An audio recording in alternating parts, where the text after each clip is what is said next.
প্রিয় দর্শক, আসসালামু আলাইকুম রহমতুল্লাহ। আপনারা দেখতে পাচ্ছেন রিক্সা সহ চট্টগ্রামের সমস্ত অঞ্চলগুলো প্লাবিত হয়েছে। মানুষজন চলাফেরা করতে তাদের কষ্ট হচ্ছে।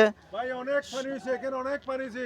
সরকার আছে অনুরোধ করতেছে এখানে সংস্কার করার জন্য।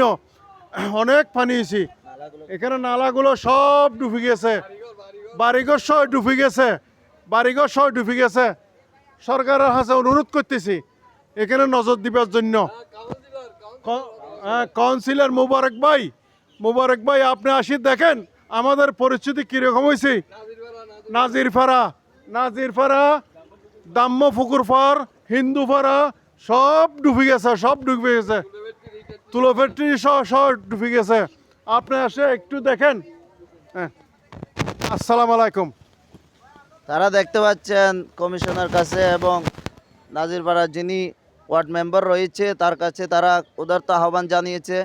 আপনারা দেখতে পাচ্ছেন মানুষ কত কষ্টে রয়েছে। মেয়র মহোদয়কে তারা উদারতা আহ্বান জানাচ্ছে যে নিষ্কাশনের প্রক্রিয়া পানির সেগুলো পরিষ্কার করে দেওয়ার জন্য।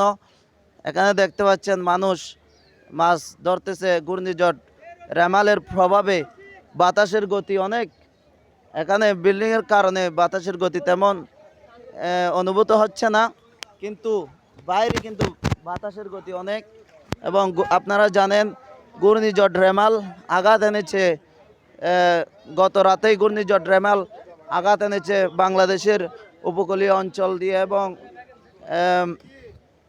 ইন্ডিয়াতে এটি আঘাত এনেছে। যারা দেখেন আপনারা গরিব দুঃখী মানুষ যারা রয়েছে তাদের ঘরগুলো দেখেন একদম পানির নিচে চলে গেছে।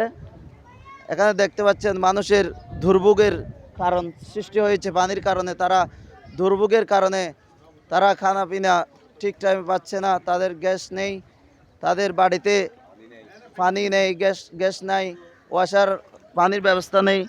তারা এখন অনেক কষ্টে রয়েছে মানুষগুলো। দোকানে এসে তারা খাদ্যদ্রব্য পাচ্ছে না। গাছপালা অনেক জায়গায় গাছপালা পড়ে, গাছপালা ভেঙে গেছে। অনেকগুলো রাস্তায় গাছপালা পড়েছে। অনেকগুলো এলাকা প্লাবিত হয়েছে পানির নিচে।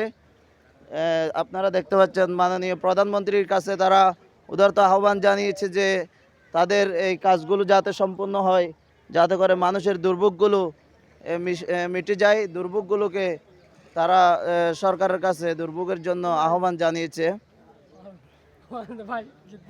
মাননীয় প্রধানমন্ত্রীর কাছে তারা উদারতা আহ্বান জানাচ্ছে। আপনি কিছু বলবেন?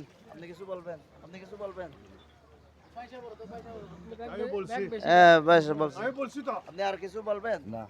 ঠিক আছে, তাহলে ওনারা অনেক কষ্ট পাচ্ছে যার কারণে তারা কিছু বলতে চাচ্ছে না। অনেকেই তারা রাস্তার মধ্যে এখন ঘোরাফেরা ছাড়া আর কিছু করার নেই, কারণ বাড়ির মধ্যে সহ পানি, কাঠগুলো ভিজে গেছে, অনেকের কাঠগুলো ডুবে গেছে পানির নিচে, যার কারণে তারা কষ্ট পাচ্ছে। তাদের বাড়ির মধ্যে খাদ্য নেই, মা বোনগুলো অনেক কষ্টের মধ্যে রয়েছে পানির ভিতরে। আঙ্কেল কিছু বলেন না, এলাকার জন্য কিছু বলেন না। কি এটা কি বলতেছেন? আমি বলছি তো, আমি যা বলা আছে বলছি। তারা এখন মাছ ধরা ছাড়া কিছুতেই তাদের চলাফেরার কষ্ট। দেখতে পাচ্ছেন মুরাদপুর সহ পুরো চট্টগ্রামের যে অঞ্চলগুলোতে অনেকগুলো অঞ্চল প্লাবিত হয়েছে, অনেকগুলো এলাকা, অনেকগুলো গ্রাম প্লাবিত হয়েছে। যারা গরিব দুঃখী মানুষ রয়েছে তারা কিন্তু কষ্টে, তাদের সীমা নেই কষ্টের।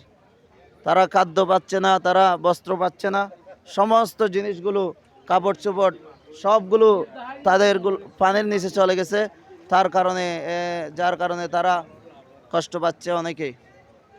সেজন্য মাননীয় প্রধানমন্ত্রীর কাছে আহ্বান জানিয়েছে যে এই এলাকা যাতে সুন্দরভাবে নিষ্কাশনের পানি যাতে চলে যেতে পারে, এগুলো যে ইয়াগুলো রয়েছে সেগুলো যাতে ঠিকঠাক করে দেয়, যে নালাগুলো রয়েছে সেগুলোর কাজ যাতে করে সম্পূর্ণ হয়, মানুষ যাতে এই দুর্ভোগ থেকে মুক্তি পায়। এখানে পানি একটু করে বৃষ্টি হলেই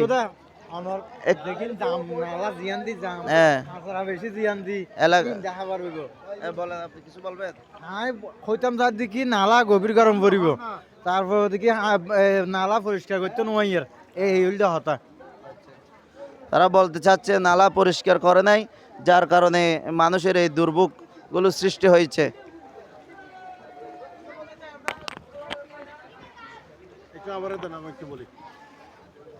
সালাম আলাইকুম, আমি নাজিরপাড়ার থেকে বলতেছি, 7 নম্বর ওয়ার্ড থেকে বলতেছি।